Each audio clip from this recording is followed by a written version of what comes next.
Welcome to our third in a series of 5 Talk Stories sessions. My name is Scott Nishimoto, and I'm the executive director of a nonprofit called Ceeds of Peace.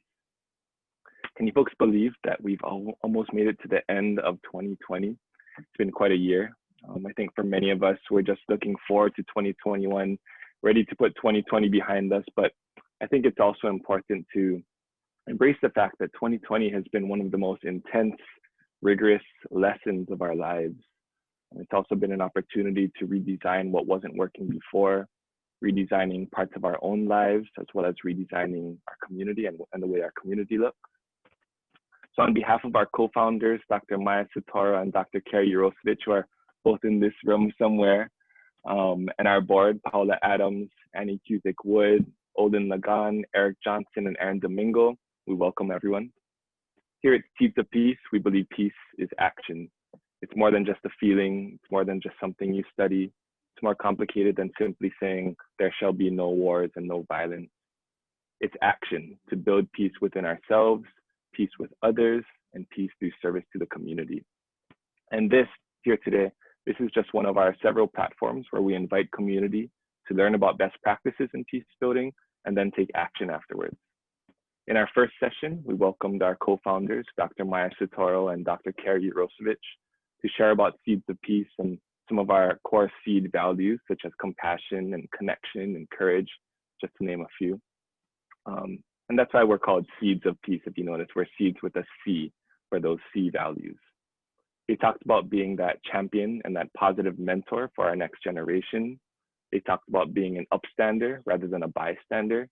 And they talked about connecting with those who may look differently or believe a little differently from you. In session 2, 3 weeks ago, we welcomed Auntie Pua Burgess to talk story about building the beloved community. She focused particularly on how we can bridge these divides between opposing groups and opposing thoughts. Today, we welcome another renowned peace builder in our community. His name is Olin Lagon. Before I introduce Olin, I'd like to send a big mahalo to our partners, the Nā Lei Aloha Foundation, who graciously funded this entire series, as well as the Institute for Climate and Peace and the Matsunaga Institute for Peace for being our partners in this venture. Just to let you folks know, this session is also being live streamed on the Facebook pages of the 100th Infantry Battalion Veterans Education Center, the Conflict Resolution Alliance, KTUH Honolulu, the Institute for Climate and Peace, the Matsunaga Institute for Peace, Real Innovative Connections, East-West Center Leadership Programs, and the Ceeds of Peace platforms. Now, the exciting part. I have the privilege to introduce Olin Lagon to you all. Olin can tell his story best, so I won't give you too many details here. But Olin is a social entrepreneur and innovator who's made the commitment to devoting half of his life to service and community. He's launched companies and nonprofits like Shifted Energy, Kanu Hawaii, ChipIn, and Purple Mai'a. He's invented technologies and inventions that have been adopted by Fortune 500 companies, MIT, and the Olympics. And we're also incredibly lucky to have Olin on board as a board member for Ceeds of Peace. And just on a personal level, Olin's just a super cool guy who I personally look up to for his ability to creatively design to address some of our community's most pressing issues. So we're really lucky to have Olin to share some of his inspiration and some of his guidance on some of his really unique approaches to building peace. So thank you so much for being here, Olin. Floor is yours. Thank you, Scott. I'm choking up a little bit because I'm just seeing so many familiar faces here. So aloha, everybody. Yeah, I wish I could hug you all, but yeah, so cool. All right, so I'm going to share my screen and hopefully this works.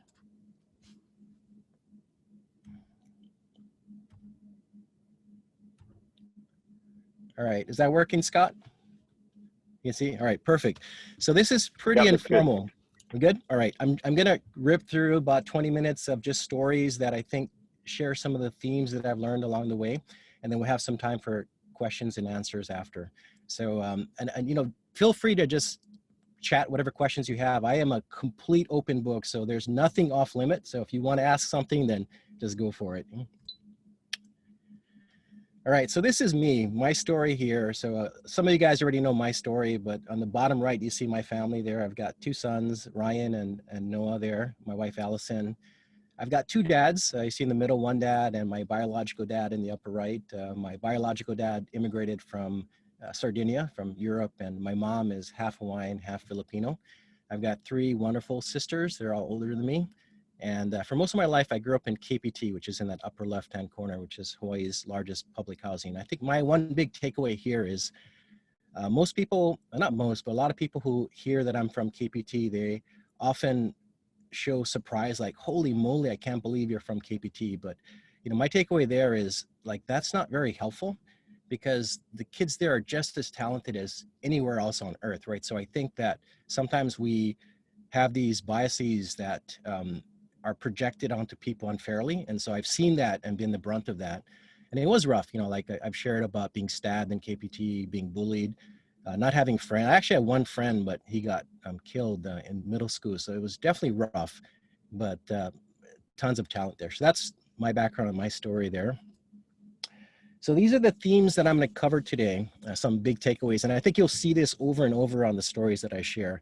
My favorite one is that upper left, where I think simplicity is what inspires people. And so sometimes we get too complex. We want to change things and it's too much at once. And so everything that I do, I try to boil down to absolute simplicity because I think that's what inspires people. And then the complexity can come later.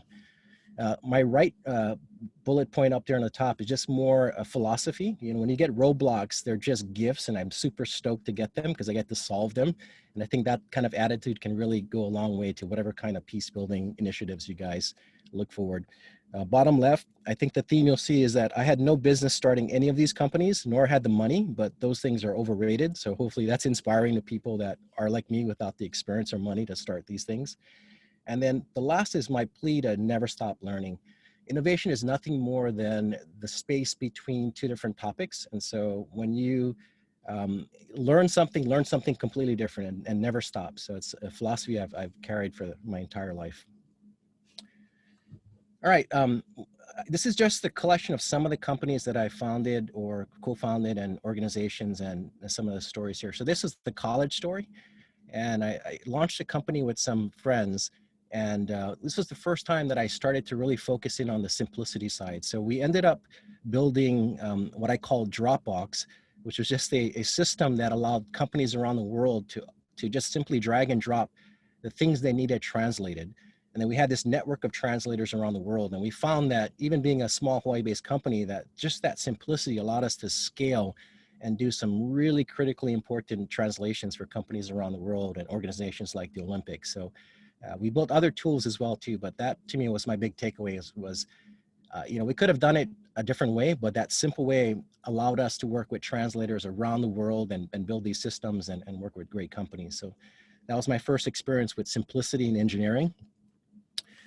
And then I left that company, and you'll see that theme too. It's like, I am a good startup guy, but not necessarily a big company guy. So I know when to step down. So I stepped down, I joined the Peace Corps, and I taught software engineering and social entrepreneurship in colleges. And so this is some of my students in the upper left. But what I like about this, and I did start a company there that started to earn revenue before I left. But the key takeaway here was I met one of the judges in the upper left and then ended up, you know, joining him on his family vacation. See, I was there 2 weeks on a river with him, with my wife there on a boat in the heartlands of Russia. I brought him here to Hawaii to see my heartline here in Hawaii. And so we spent some time here too. But I think the big takeaway I still take from this is that just the deep friendships I have with people that have very different philosophies, different governments, different political affiliations, like those things don't really matter. And if you focus on the things that connect us, like there's a lifetime of wonder that you can experience with these relationships. So I'm really grateful for some of that experience there. Came back to Hawaii, launched a couple of things, and then launched this one, which was probably my favorite venture. So this venture here ended up focused on hiring Indigenous talent in underserved communities. And so we grew this to 3 production facilities on Hawaiian homestead land in Hawaii for Native Hawaiians. And we also worked with American Indians in a bunch of reservations. You see the map there where we highlighted the production facilities, as well as Alaska, where Alaska Native Village corporations, we worked with them and some of the Indigenous people there. And this was just mind-blowing. I still can't believe that I was part of this, where we were, you know, we grew to hundreds of employees. We did millions of dollars of work. We changed so many minds and lives. We held corporate meetings in really rural reservations so that people can feel just how different some of these communities are. There's just as much talent on these homelands, but not as much infrastructure. And so, we're not all starting at the same starting line. And so I remember executives being wondering why we would have to fly into one state, drive 100 miles, and then there's no hotel. So we'd stay with auntie and end up in this building. And then talking to them after about how meaningful those kinds of experiences were. So this is just one giant mind-changing experience where, my mind was changed, my heart was changed, and I think a lot of people as well too. So my favorite social venture here. Right, next one. So I stepped on from that when I had an idea. I skipped this slide there, sorry. And that paper that you see on the right is my actual scribbling. Got a patent later for it, but the scribbling for this concept I woke up with one day, and I was like, wow, there's no way for folks to organize other folks online to contribute to something, whether, I called them chip outs at the time, whether they're pre-buying stuff or raising money for something. And the term crowdfunding wasn't invented yet, but I had the concept kind of sketched out, and I knew it was too good to pass up. So I stepped down on the prior company, and then with some friends, we launched this company, and we built the software, we got it up and running. And the first crowdfunding event that we know of, because it's our first, was the Hokulea. We did about $40,000 in crowdfunding. We got the local press to help out with that. And that told us that, yeah, this could work. And then shortly after that, we started to see the viral growth of crowdfunding. So this group on the bottom left was the very first sort of viral breakout shortly after Hokulea. It's a bunch of students at BYU who weren't stoked that Dick Cheney was their graduation speaker. So they wanted to crowdfund an alternative commencement. And so they set it up maybe as a joke. I don't know, they were going to rent out Wendy's or something like that. But within a week or so, their bank account had about $23,000 from people around the country that said, yeah, we're with you, go have your own. So Roger Moore couldn't make it. So they ended up getting I'm not going to name that person, but some famous people came down and celebrated with these students. So that was our sort of pivot point where we said, yeah, this could work. And then after that, it just exploded. We did, before the company was sold, we did about $100 million through the system that funded all kinds of projects worldwide.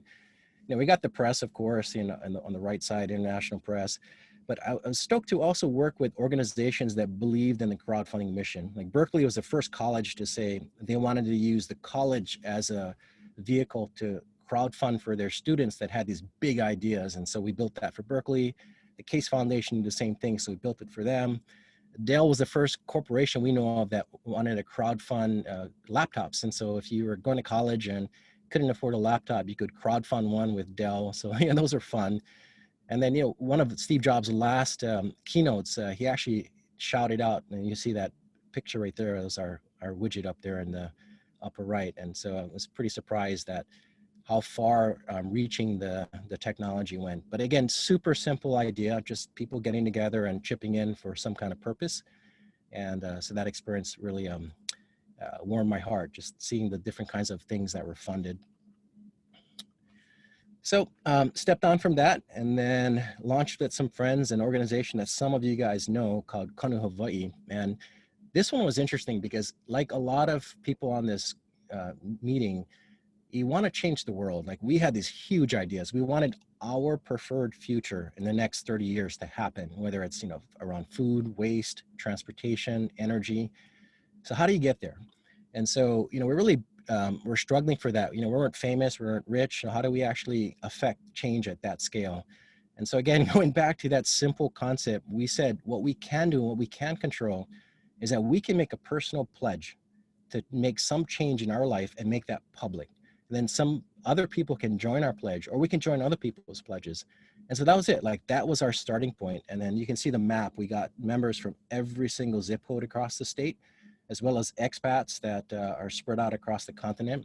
So we definitely scaled it up. And then we took that commitment base and then used it to turn thousands of people out to events around food, energy, and waste. So, these things do work, like based on simplicity. But this next slide is one that we haven't really told, and very few people know this part of Kanu. And that's the work we did with other organizations that saw what we did and wanted to jump in and work with us as well too. Guy Kawasaki, wrote about us in Enchantment. I don't know if that was the trigger point, but we definitely got contacted by a lot of folks. 911 Commission ended up using the Kanu concept for their 10th commemoration of 911. You can see that blue I will screen where they did the exact same thing that we did and got people to make these commitments and join other commitments. We got to work with Jack Johnson and do some of our aggregation around commitments to his website, as well as streaming some stuff to the stage. And that was pretty cool. TED.com with the Fetzer Institute didn't have a community section of their site. And so they actually had us build it for them. So we built and hosted in Hawaii TED's first community site around the Charter for Compassion, using our philosophy and our organizing tools. And so it's pretty cool. We ended up getting on the front page of CNN for some of this change work, and even American Express to use it in a campaign. So I think this is the story we've never really told, but it's cool to see that starting simple and starting small can have these really massive inspirational impacts. So that's part of the Kanu story there. All right, so these next 3 slides are going to be about current stuff I'm working on. And so this is my current company, Shifted Energy. I'm here at the office, pretty quiet today. So Shifted Energy started when I was on the board for the state of Hawaii's Clean Energy Initiative, where we were charting our path towards the nation's first 100% clean energy future. And what bothered me was we didn't really have concrete pathways for folks that were less able to participate, renters, multi-family tenants, people living in apartments. And so our energy benefits in an ecosystem are really not designed to work with everyone. And that bothered me. So it bothered me enough to figure something out. And I didn't know what to do. It took me a couple of years, but finally figured out that we could convert their water heaters in their homes to act like a battery to absorb excess renewable energy. So that was the initial work after 2 years. So we built out all the hardware, all the software. Along the way, we started to get some awards. We went to the largest energy show in the world. We had no booth. It was just Forrest and I, and we had one brochure, and we were just going just to be, amazed at other people's things, but we won best of show. So it was pretty amazing to have that kind of experience. We got invited to Google at their headquarters at the X building. So you see that was their welcome mat for me. That's pretty cool to see Shifted Energy on there. And by the way, I had my name tag and the Google logo, one of the O's was replaced with a Hawaiian flower. So I was like, wow, these guys are telling me that they know big data pretty good. So that was neat. Microsoft had me give part of their keynote speech about how machine learning can be used to affect energy storage and energy markets. So that was also pretty neat to have that kind of opportunity at that high of a scale. And so the COVID has been really rough on us because we do install in residential communities, but we are getting up to 2,000 families here in Hawaii that we're impacting and directly working with. So that's pretty cool that we're still focused on our mission. We now have expanded beyond Hawaii. So what we're doing here resonates with other people elsewhere. So we have pilots in Australia, New Zealand, and Canada, across the continental US, and Spain and Portugal. So it's really nice to see that what we're doing here doesn't just meet our needs, but has some value for other communities as well. So that's Shifted Energy, my current company. And some of you guys know Purple Mai'a as well. I see some familiar Purple Mai'a faces. So this happened when Donovan Kealoha and Kelsey are my co-founders here, but Donovan and I were having this conversation about how much of a desert STEM education was for most of our communities. At that time, there were only 3 public high schools in the entire state that taught anything other than a first introductory lesson to computer science, and this just wasn't right.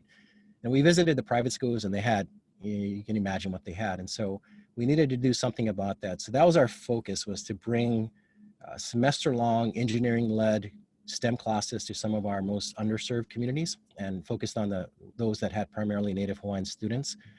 And we scaled that. So we got a lot of programs out. learned along the way.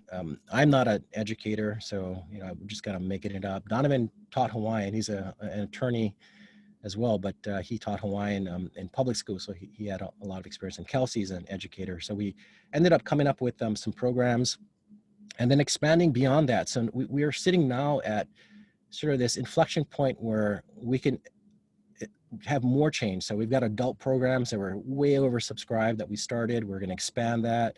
We have our purple prize in the upper right for those of you guys that have ideas. We fund with no strings attached companies that are rooted in Indigenous wisdom or some kind of Indigenous concept that you want to take that from a concept to a company.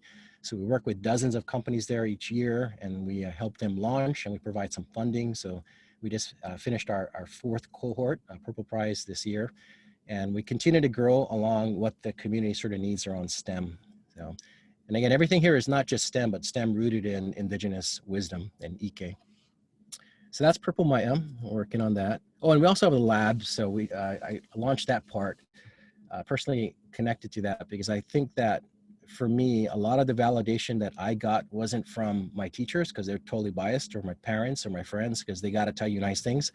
But the market is an incredible tool. So if we can get opportunities for our kids and our students to do commercial work where whatever the feedback is from the market, it is what it is. And then from that, I think there's a lot of personal growth that can happen. So we've got a lab section that we're bringing on contracts so that our students and teachers can jump in it and work on some real world applications. And it actually did quite well this year for that department. Yeah. All right, and then my last slide before we jump into Q&A is, some of you guys know that I worked on a ventilator. So in March, is when we announced it. But in February, I started looking at the data coming out of China and was really concerned about what could happen. And I didn't know what to do, but I started looking out for projects. And so finally stumbled onto a project when it was, we learned that ventilators at that time were in severe shortage in Hawaii and worldwide. We still have some islands here that don't have ventilators at all. And so we decided that we wanted to build one for Hawaii, or build 300 for Hawaii and just put them out there. If we need them, cool. If we don't, even better. And so in February, got together. Early March, we started making that commitment. So an all volunteer team, you can see the upper left in Jeff's garage, started off with stuff from the local city mill and stuff, just getting whatever parts we could get, and building this concept, again, around simplicity. Like, how do we build a very different kind of ventilator? So we looked at other designs that were so complicated. They had microprocessors and complex gearing and squeezing this, and it had to be perfect. So we thought we wanted to create a mechanical version that would just run and just not break and work as expected. So the left to the right, where you see our production line, everyone was hand built, took about 2.5 months. And so we were able to come up from concept all the way down to the right, where we have these working ventilators. I see the bottom left was our first prototype. We were working 7 days a week on this, well past midnight for many nights. And then to get to that point where that first one was machined. And then the bottom in the middle is that photo of where we first got to test in an actual ICU room. So that was 6 weeks after concept, roughly, where the first unit got into, I think 6 weeks, got into a hospital where doctors there, you see doctors are looking at it and helping us out, helping us test the equipment. And to the point where on the right, you see these machines are out. And then tons of people in the community stepped up. Hawaii Community Foundation helped fund it. And we just got donated materials and expertise. And again, I think there's a million reasons you can say no to something. But for us, and people were telling us all these reasons, like, the liability, and you guys are crazy, you guys aren't doctors. But for us, the one thing that we kept coming back to is we might save one life. And that was enough for us to just work 7 days a week for months on end to get this out. So that, I guess, leads me back to this slide here where, these themes I think you've seen over and over, just simplicity inspires. I can't say that enough.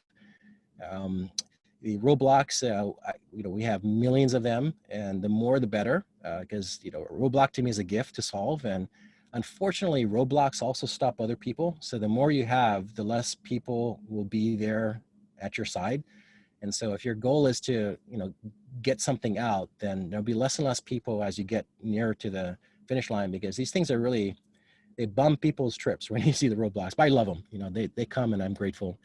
And then again, the experience and money, every single thing you saw was launched with essentially just pocket money, just getting something off the ground and doing it, and then growing slowly from there.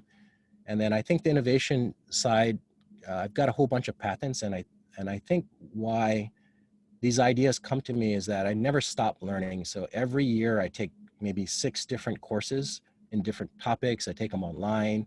I'll read about something, and I love just challenging myself and reading something completely different, taking classes, and so I never stop. So I'm in 3 classes right now at the same time, and so I just love that the part where, you know, when you do that, then what ends up happening is that the ideas sort of just go crazy in between. So Scott, I kind of ripped through that, and I wanted to kind of just lead the rest on Q&A. So I've got my email here. I'm not the best at email, but I get some of it, and I'm happy to respond. If you guys Facebook message me, it's not perfect, but I get to those as well too. But I love to connect with folks. Text message is the best, so just message me and I'll give you my number. Awesome, thanks so much, Olin. And if you folks want to email me or Ceeds, I can also pass questions on to Olin if he's not answering as well. But yeah, we have a bunch of good questions. Where to start? Okay, let's start with this one, Olin. This is from Tyler. He said, "Mahalo, Olin. I'd love to hear more on your experience is overrated quote.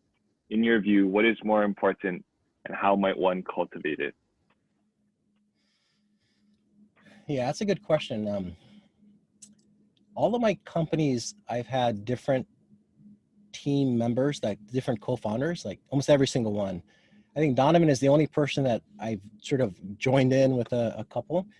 And so I think why I say experience is overrated is I never had any of those experience points that were needed to launch these companies.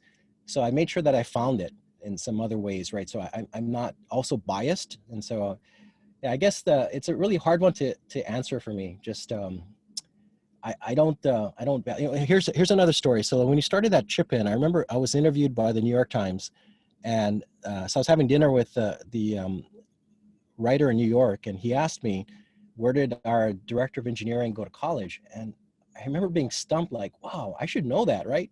I had no clue. And then I thought about it, I was like, you know what? I remember now, he didn't go to college. The guy was like a high school dropout. I think he sued his parents like he did. I didn't know the term back then when you sue your parents and you kind of dig out. Yeah. So I'm sure everybody else on the call knows, but he did that. I said, yeah, that's him. And so it didn't even dawn on me because that wasn't what I was looking for. I was looking for something other than what was on paper. And so to me, that's been a secret of my sort of, not a secret, but just what I focus on. Like, hopefully that answers it, Tyler. Thanks, Tyler. Awesome. I know a bunch of Tylers, so I wasn't sure which one said that, but aloha. Thanks, Olin. Next question from Carrie. She said, "Sounds like having the tech and engineering skills have been critical to your successes. How do we build or connect these skill sets with our nonprofits and government entities so that they can serve our communities with greater success?" Yeah, that's a good question. You see that all the time where you want to connect the techies with the nonprofits.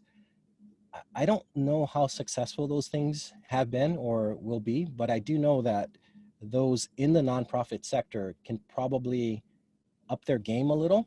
And so, because I think if something is so core to your mission and you outsource it, then it becomes really difficult to get exactly what you need. So the expertise is with you in that nonprofit sector.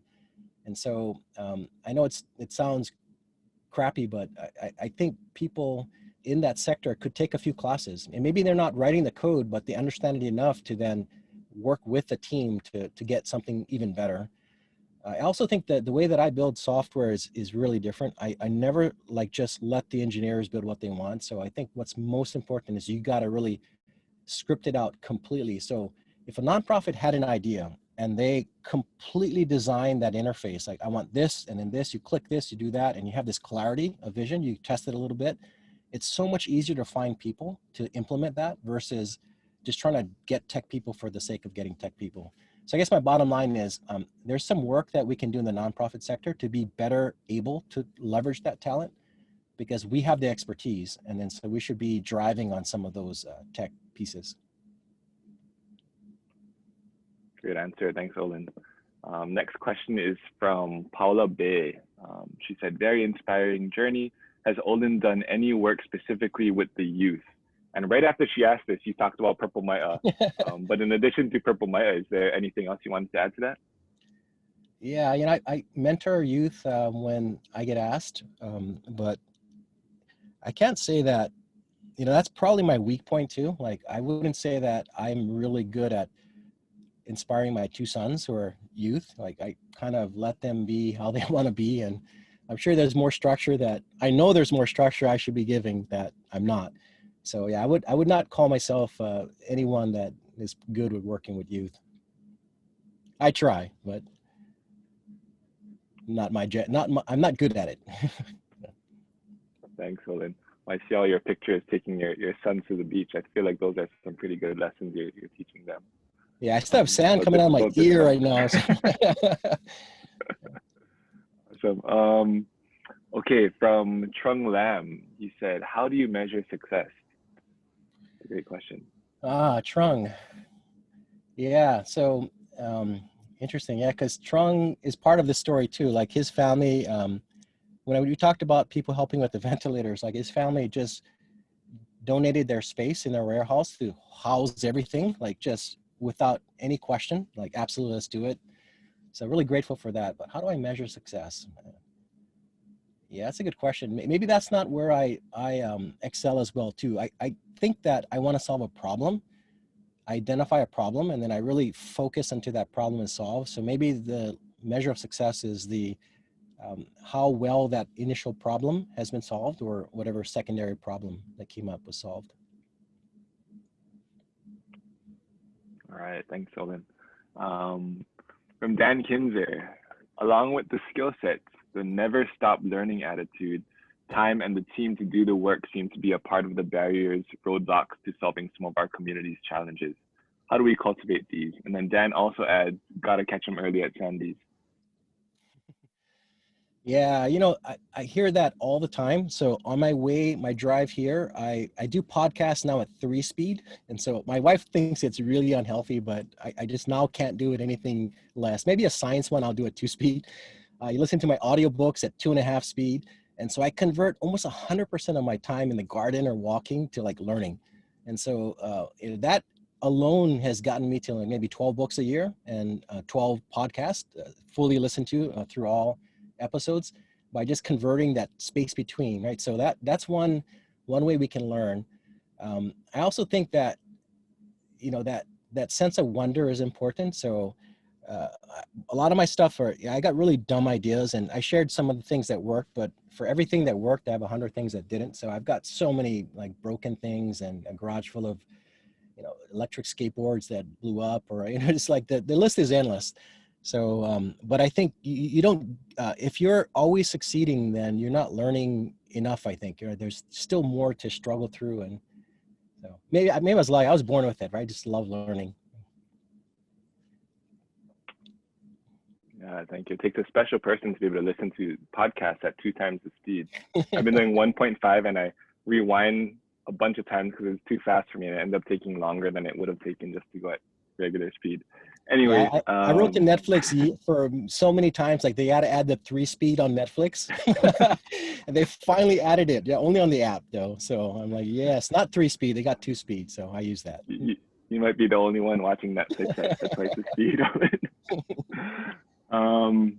Okay, from Sophia Finley, what were your most challenging moments?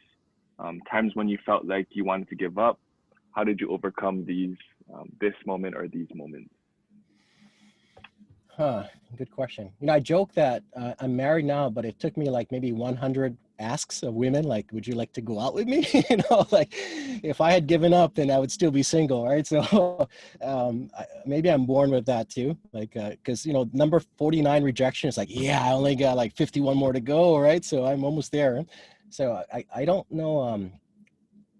I guess I'm not wired that way. So I think every failure is just an opportunity to puzzle out like what didn't work. And so, yeah, I don't have a good answer for that because I think it's just, you know, as a kid, I was like that as a kid. You know, at 6 years old, I learned how to do tattoos. And so I started tattooing my friends. Not really my friends, but the Samoan kids that were living with me at KPT. And that was my first time I've ever learned the word consequence. Yeah, it was pretty bad. Yeah. So there's still guys walking around with my artwork on their back and stuff, and I am not an artist. So, anyway. That's hilarious. I kind of want to see some of these tattoos. Okay, I feel like this next question is maybe an inside joke, but from Stacy Hayashi, will you do the dollar trick? Oh my goodness. Said, just kidding. Well, not really. I think there's a lesson in the dollar trick too. Do you want to share the dollar trick? Do you have a dollar with you? I actually don't, but you know, it's interesting because yeah, Stacy and I go back to the 90s, and I was asked to give these presentations around the world for like the internet worlds of the day. So I'd go to these cities and I would talk, but I knew that people didn't care what I said. And so I ended up doing like magic up front, and I would just do crazy stuff and have fun with that. And they're like, oh yeah, I got to talk about this other stuff. So I'll talk about that. And then I was always getting like the highest ratings, which is why they kept bringing me back, right? It wasn't absolutely anything to do with my talent, right? It was all about these dollar tricks and stuff like that, and make dollars disappear and turn it into the local currency and stuff like that. Yeah, it's kind of fun. It's completely unrelated too, right? So I believe that randomness is important. Happenstance is important. And so giving a really serious engineering talk, but busting out a dollar trick ahead of that is so unexpected that it puts people into a different space, you know. So thanks, Stacy. Good to hear your question. I'm gonna hold you to that, Olin. Next time we do something like this, you have to start with a magic trick. I'll bust it out. Yeah. Okay, from Robert Stellick, what's your next project? Oh my goodness, yeah, Robert, aloha, buddy. Yeah, he and I did a study abroad together. Just love that guy.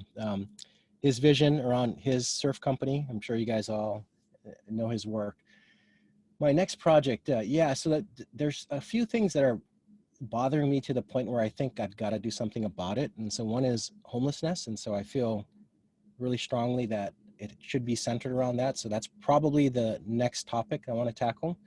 And so, you know, kind of small stories. I have a friend at Google who was in Brazil, and he emailed me and said, hey, I saw you on the BBC while he was in Brazil. I was like, I wasn't on the BBC, but it was a BBC story on homelessness. And I was out, I build these battery packs that I donate. I get these recycled batteries from laptops, and then I put together these off-grid packs for homeless families. And so I was installing one of these, and I guess the BBC was filming that day. I didn't know. And then they put me on one of their shows. So that's an example of the kind of things that I think I could work with. You know, some of these kids have no ability to turn on the light when it gets dark to do their homework or have access to the internet, and it's really heartbreaking. So yeah, Robert, I think it'll be around homelessness. Maybe I can borrow some subs from you to take some kids out. All right, and thanks for that question, Robert.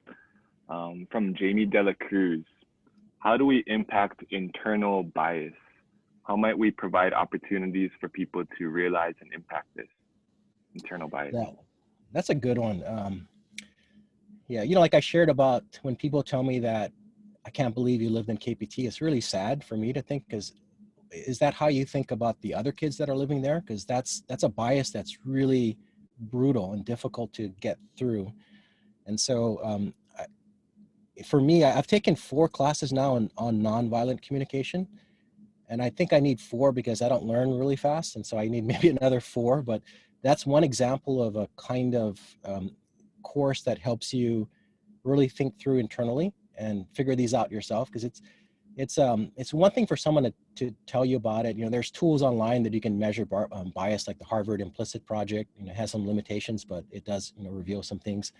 But I do think that taking some of these classes around nonviolent communication has been, for me at least, helpful. I can see where I've fallen short on where I want to be, and it's because of some bias that I have.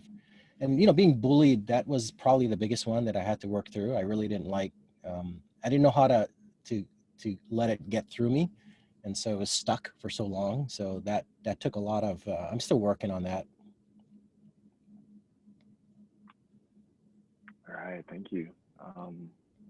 From Annie, how's it going, Annie? This is from Annie Cusick-Wood. Do you have a theory on how the idea came to you upon waking up? Yeah. I'm assuming you're talking about crowdfunding. Aloha, Annie. Awesome work, by the way. I just love all these little new things you're sharing. That idea came because I didn't share all the things I did, but we did a microloan fund where we raised $3 million and we put it out in the community with people coming out of prison, people that had no credit. So we were like the people that we're the bankers of the folks that couldn't get banked, but we had no business being bankers. And so I think a lot of that community finance experience happened. And then the thing that I think triggered the crowdfunding is my son Noah was born. And then in my office, the folks put a letter together, like one of these cards, everybody signed it, like, congratulations, they put money in or a gift card or advice. And it got to me late and they felt bad about it. They're like, we put it around and it wasn't our fault. We didn't know where it got stuck. And so I think those are the kinds of things that probably gelled in my mind, like, wow, this thing about people wanting to chip in together and kind of crowdfund something is a problem that's happening every single day, but there's no mechanism to do that efficiently. So that was probably the thing that gelled. And so the patent or the sketch that you guys saw there, I think I have it here, is still pretty true. Like it's essentially crowdfunding there, right? Where you got the organizer who's got some system that interacts with the public and target people to get stuff out, so that's the concept that came out. So, and again, there's a space between because I took a job as a banker when I shouldn't have been, a community banker. And, I did things that maybe I shouldn't have done, but those experiences sort of landed here. So I think it's proof of that. Thanks, Annie. Thanks, Olin. Thanks, Annie. I'm not sure who this question is from. It's an email address, but they say one of our goals as educators is to help students increase critical thinking skills and creativity. What would you say increased these skills within you? And this person says, very proud that I knew you from your HTC days. Oh, it's from Atina Pasqua. Oh my goodness, yeah. Hi, Atina.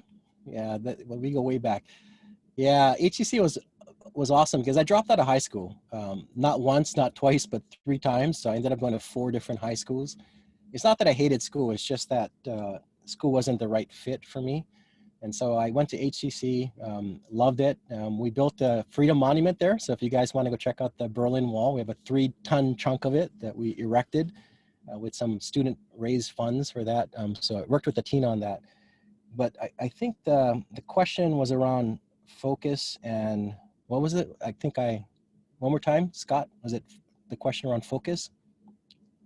You're on mute. Sorry, let me scroll back up.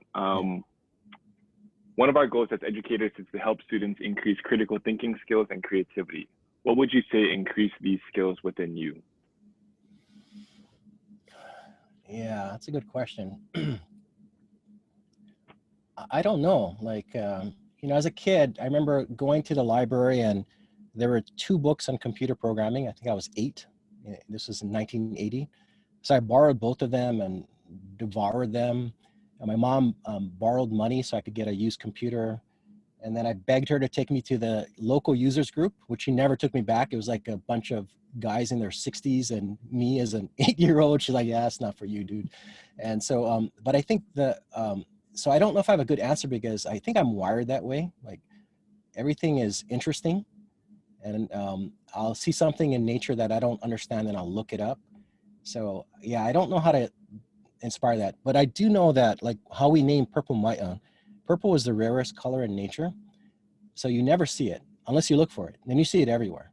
And so like to me, that's what we wanted our kumu, our teachers to have in their perspective is it's our kuleana to see the purpleness in our kids. And if we try not to find it, we won't see it because it's rare, but it's there and it's everywhere. And so, I think for the kids that I've mentored, I try to find what's they're interested in. I'm not really good at it, but if I can find that, then I can tease something out that relates to that. So yeah, I'm not the right person to ask that, Atina, sorry. Other than, you know, I think kids don't listen to what we say, they listen to what we do. And so I think, you know, if we can lead the kind of lives that inspires our kids to seek those things, then that consistency, I think, can go a long way. Thanks so much, Olin. Yeah, at Ceeds, we talk a lot about the difference between teaching and talking to and modeling. So yeah, thanks so much for bringing that up. Let's try to squeeze in 2 more quick questions from Gloria Borland. Tech companies in Hawaii have complained for decades that it is very difficult to raise seed funding in Hawaii. Capital is captured by real estate and tourism sectors, so we had to seek funds from angels on the continent, and they wanted us to move our business to the continent. Is the pain to recover from COVID enough to change the investor climate in Hawaii? Hey, Gloria, good to hear from you. Hope the Tech Museum is charging along. I think, I get asked this a lot, but I think she's right. And there's not as much capital here, but if you look at my experiences, that if you focus on the capital side versus like getting some, like for example, when we did this company ChipIn, we brought in our first round of testers when we built like PowerPoint slides, like click there and pretend that it does this, you know, pretend. They were laughing at us. We had no code written, but we captured some key concepts before we committed that to code. So sometimes the best things you can do as a business doesn't cost anything. Kind of like the best things in life are free. You know, going to the beach, my Instagram is full of stuff that costs nothing, right? Because I think the best things in life are free. And so same with companies. So I'm also not the best person to ask about that because we've never, at least for the companies we had, it wasn't easy, but we never struggled to raise the money. And a lot of those funds were raised locally. Yeah, it's possible, but it's just, I don't know. It's hard to raise money, period, no matter where you are. Yeah. Thanks, Olin. You know, I know we have a few more awesome questions, but I'm hoping that maybe I can, you can either email Olin for those answers, or I can email Olin and maybe release an email with his answers to these questions. But I wanted to finish with one question, Olin. What do you say to a kid who's currently living in KPT? What would you like to say? Yeah, that's a good question. I don't think I want to say anything because, like me, I wasn't listening to anyone. So I think I would like to spend time with that kid so they can see, and so show versus tell. You know, I think if they can see that I live a simple life, I love a simple life, that, you know, that's the secret of life and love. And, you know, so I think if they can see that, you know, because what's hard with KPT, you know, to be honest with you guys, the thing with KPT is you're the poorest in Hawaii amongst some of the richest people on earth. And that gap is massive. And I don't think people understand what it's like to be bombarded daily.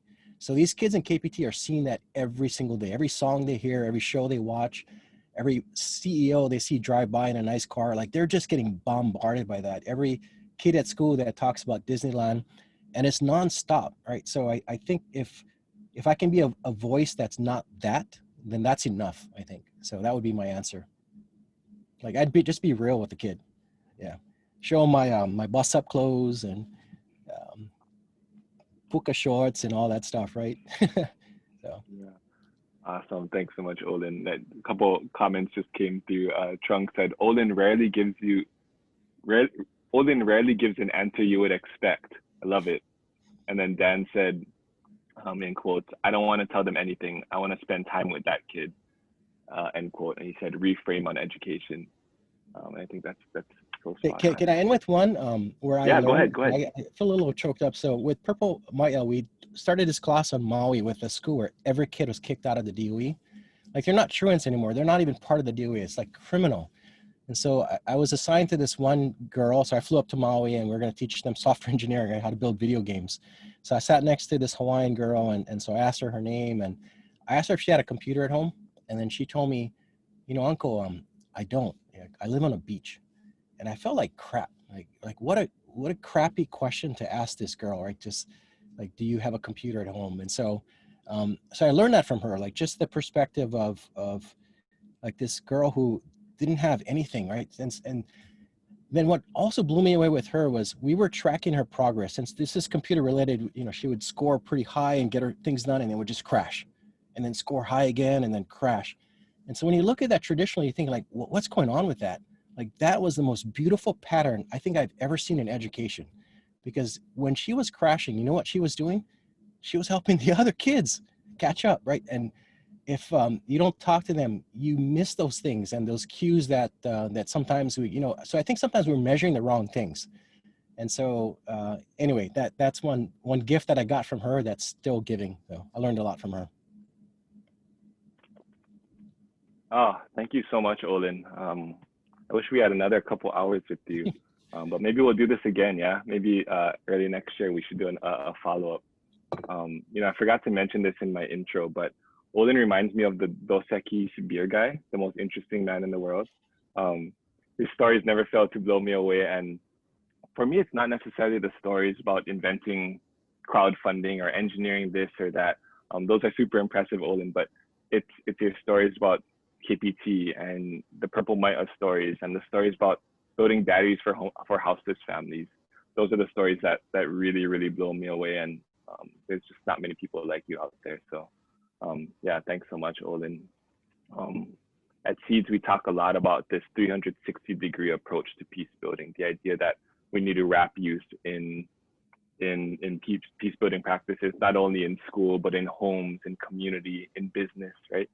Peace building is very interdisciplinary. We need educators at the table. We need parents at the table. We need nonprofit service providers at the table, among so many others. And as Olin just described, we also need innovators and entrepreneurs and engineers and inventors at the table as well. The point is that you all, everyone in this room and everyone's extended networks, you folks are all part or can be part of this movement to build peace in our communities and beyond. So thank you so much to Olin for inspiring us and reminding us of this, and for kind of guiding us into 2021 on a good note. So yeah. I wish I could hug Olin, you all. any final word? Yeah, any final words? I feel like you want to say something. No, just seeing the faces is pretty emotional. Like, wow, holy moly, you guys came. Thanks. Yeah, that's the best we can do is show up for someone, right? So. Yep. Yeah, thanks so much, Olin. This concludes the third webinar in our series of 5. I'd like to remind you all that our next one is, I believe, 4 Saturdays from now. So January 9th, 2021. How weird does that sound? 2021. We're featuring one of our dear friends at Ceeds, Dr. Kealoha Fox. I'll send you all an email to remind you about this event with a registration link. I'm also going to be sending a post-event survey, which we'd love for all of you to take 2 minutes to fill out. You heard Olin, you can be completely honest. Even if it's bad stuff about him, you can put it in there. Just joking, Olin. No, you can. I didn't do my dollar trick. Yeah, but yeah, it'll help us to do better next time too. So thank you in advance for doing that. And mahalo again to the Nā Lei Aloha Foundation, Charlene and Chiek. I'm not sure if you folks are on this call, but thank you so much for funding this program. Thank you to the Institute for Climate and Peace and the Matsunaga Institute for Peace and Jose Barzola for all your support in making this event a reality. And to all of you, all of our guests, we've got about 64, but I know there's more on Facebook, and some of you folks have 2 people in the same room. I'm assuming we have well over 100 people watching right now. But thank you all for joining us. Have a wonderful holiday season, and see you folks next year, 2021. All right. Thank you all so much. Aloha, everyone.